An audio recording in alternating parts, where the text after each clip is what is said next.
In my regular Saturday column in the London Free Press, this past Saturday, I wrote about the homeless situation here in London and how, in many ways, we're all not telling the truth with one another.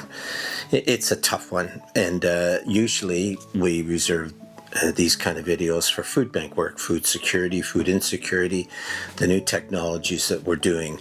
But in many ways, the London Food Bank is intricately related with the homeless situation in that we've spent almost $2 million in the last 3 years on homeless lunches. Now that's done through groups like YOU, also 519 Pursuit, that we help on a regular basis, but other organizations as well where we help to cover their food budget for the homeless. So it's important to realize that the food bank has a stake. We got skin in the game. It's important. I also think it's important because lots of different studies out there have showed that if it wasn't for food banks, there were probably more homeless people. That the price of food, the cost of rent, is just very, very difficult. So, I do think we have something to add to the homeless debate that's going on. I think what I tried to say in the article is that I think we all aren't really being honest with one another. Consider yourself. You get up in the morning, you head off to work, you get in the car, you'll see a homeless encampment along the way. You've seen many homeless encampments since the pandemic. And you've come along thinking, boy, if only council could get its act together, if only the mayor would do something and things would get better. But every time we see them try, or there's a switch in funding or to try to help a particular aspect of homelessness, it just doesn't seem to work out.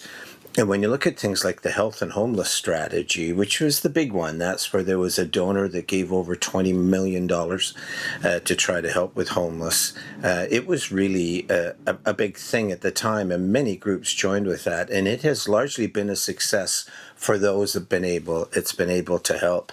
However, that's only a few. We have over 2,000 homeless people here in London. So I think Londoners, we're moving into election season, and they're rightfully asking, who's going to fix that? And now what you see is that you see the candidates who are running lining themselves up.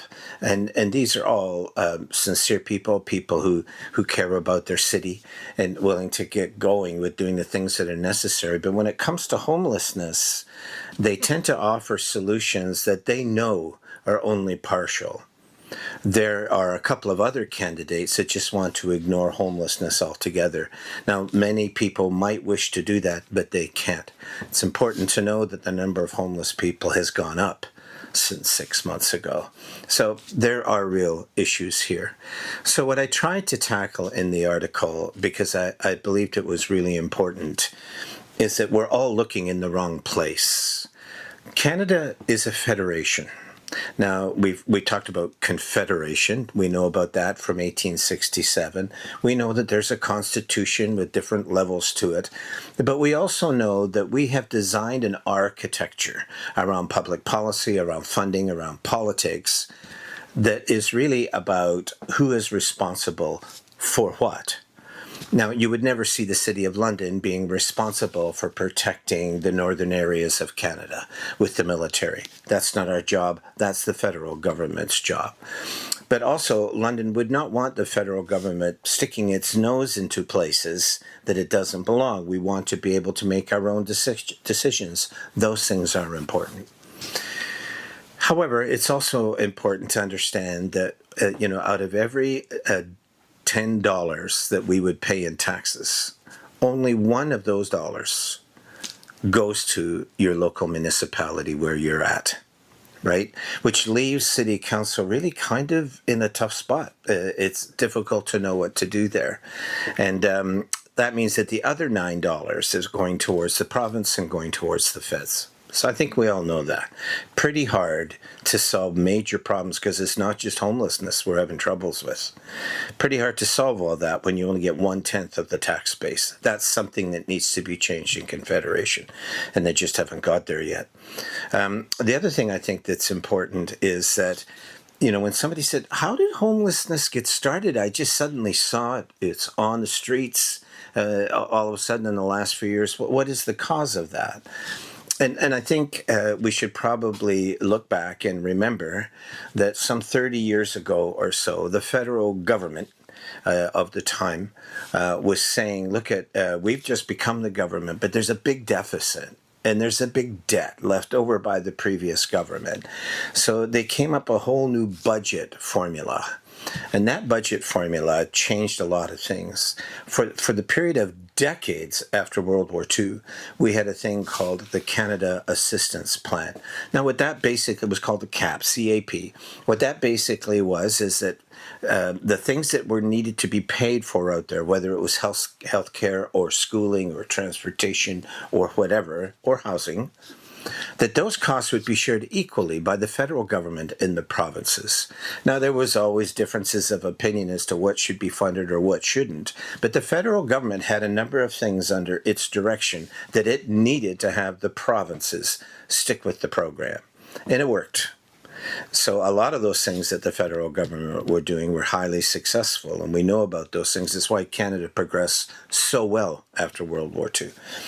However, when they had this, what they said was a huge deficit, in order to pay off that deficit, that government of the day, the federal government, decided to change the whole architecture.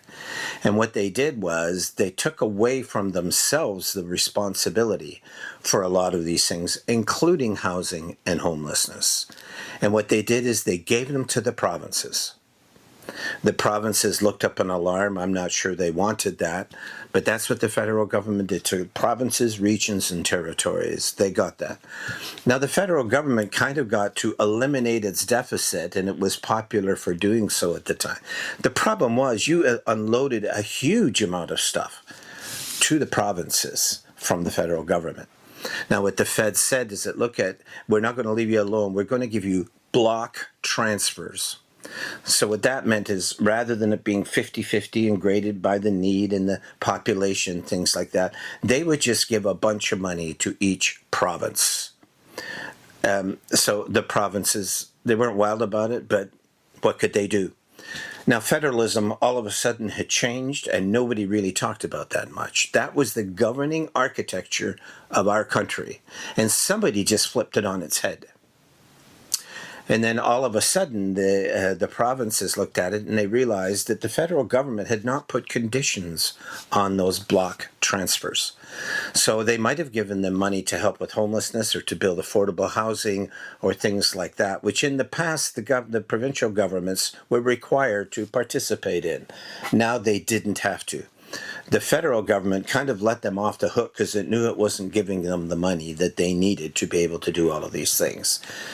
So the strange thing that happened was that there were a number of provinces in that time who were ideologically different from what the federal government was. And so what they did is they took those block transfers and they put it to the things that they were interested in. And all of a sudden, homelessness jumped out of the bag. Now, who was supposed to take care of those people? Right? It looked like it had been given to the provinces, but federalism seemed all confusing at that point. And so what the provinces did said, look, we have our own agenda. Now the federal government isn't requiring us to give it towards low-income housing or affordable housing or homelessness. And what we'll just do is we'll spend it on our own stuff. Now, I think some of you know that, and especially in Ontario, we know that. I mean, I was the food bank director way back in the mid-1990s when the provincial government decided it was going to cut welfare rates by over 20%. Now, that would have been impossible under the Canada Assistance Plan. They would have been punished by the federal government for doing that. These were standards like health standards or education standards. These were social standards meant to help keep Canada and keep the people who are really struggling from falling out the deep end. So they went ahead and did that. And then they also looked up, and, I spoke up at the time. I know a number of different people who were around at that time in the community were saying, well, this isn't going to work.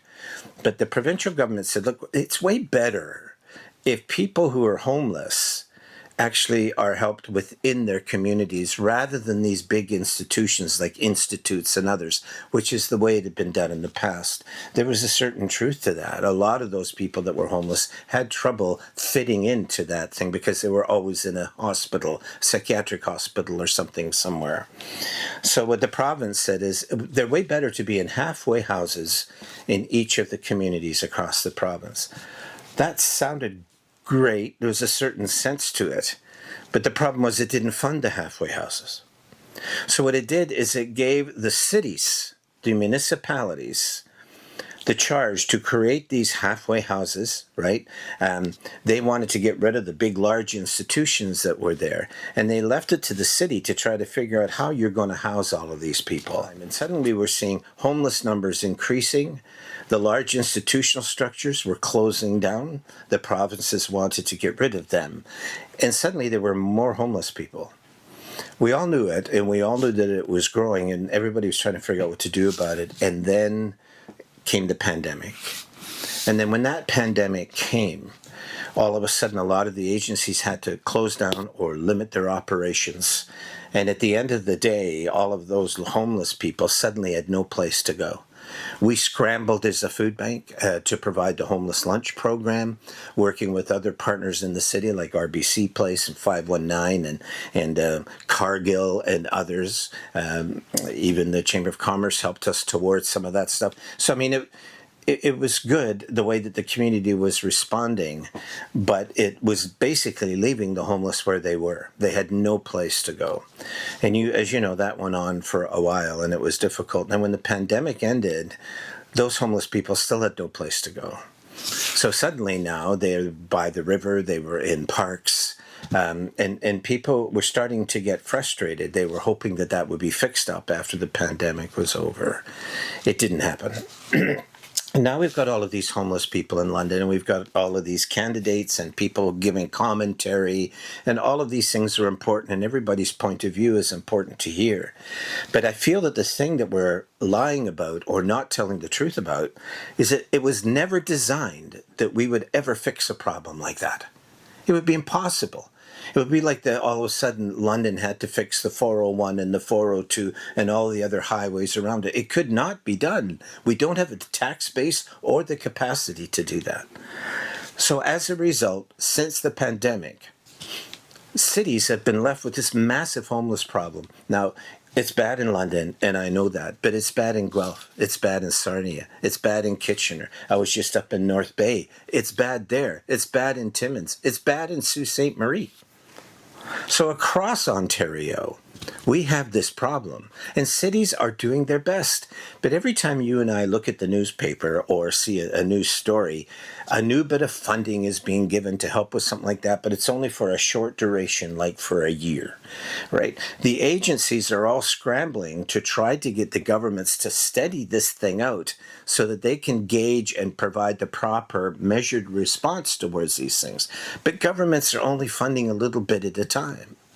And it's not working. And I just wish we would admit that it's not working. Instead, we've left London citizens with the feeling like, why don't people get it together and just fix this thing? Well, they can't. And I think it would be very helpful if the mayor and council would just tell us that, because we're busy looking for them to do it and they can't. It's not out of a lack of will or ability. They don't have the money. They don't have the facilities. To build housing is massively expensive. And if that were to happen, it would all come out of your property base tax dollars that come out of it. None of us want that.